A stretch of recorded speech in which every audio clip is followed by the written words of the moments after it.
A couple told me that something I wrote has been hanging on their fridge for years. I was flattered. Let me guess, I said, does it say the older you get, the better you get, unless you're a hard-boiled egg? No, they said. Is it, if at first you don't succeed, do it the way your mother told you? Nope. Was it, insomnia sharpens your math skills because you spend all night calculating how much sleep you'll get if you're able to fall asleep right now? It wasn't. Turns out they had taped to their fridge something I wrote when our sons were teenagers. For some reason, this has been one of the most responded to articles I've written. So we present it today on LATV. Here we go. By the way, feel free to comment, to share, to like. I mean, in life, these are good things. Commenting, sharing what you have, liking other people. But feel free to do that right here as well. We always love to hear from you. This, my friends, is 8 simple rules for dating my teenage son. Back when I was a boy, a teen actually, boys chased the girls. But something happened along about March 4th of 1988. The roles reversed. Girls began chasing boys. They became aggressive, like hungry lionesses preying on limping antelope. They now whistle. They yell out car windows. They call them on the phone. One called the other day. I answered. A sweet voice said, "Is Jeffrey there?" I replied, "I'm sorry. He is on a mission trip to Zimbabwe where he is marrying 4 local girls."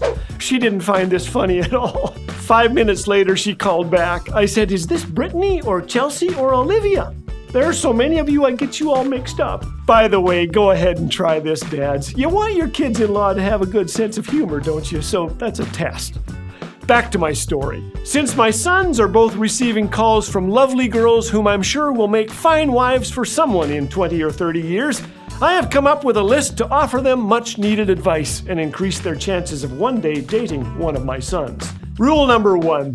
If you would like to talk with my son, please do this in the church foyer after the fellowship hour when the lights are on. Remember to bring your family Bible. Rule number 2. My son is 16. The following locations and activities are acceptable for your date. Rule 3. If you would like to hang out with my son, you might have to put up with me. Rule number 4. If you would like to contact my son, you may send your email to phil@mysonisnothome.com. If you prefer calling or texting, please remember that your call could be monitored by our customer service department. Rule number 5.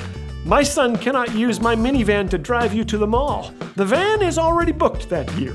Rule number 6. I hope you're still smiling.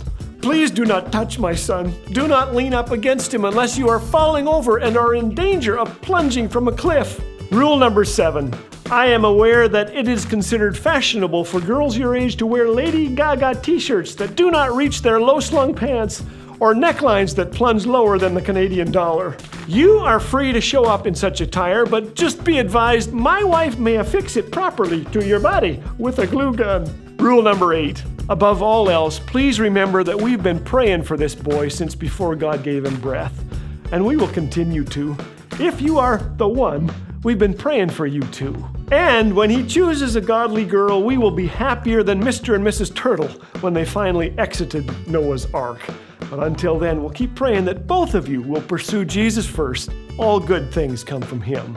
P.S. If you are a teenage girl who has read this and still has a smile on your face, go ahead and call. Our number is 1-800-331.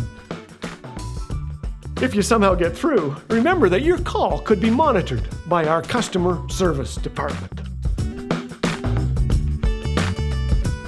Laughter is phenomenal medicine. Share it, like it, pass it on by subscribing to the button that you subscribe to.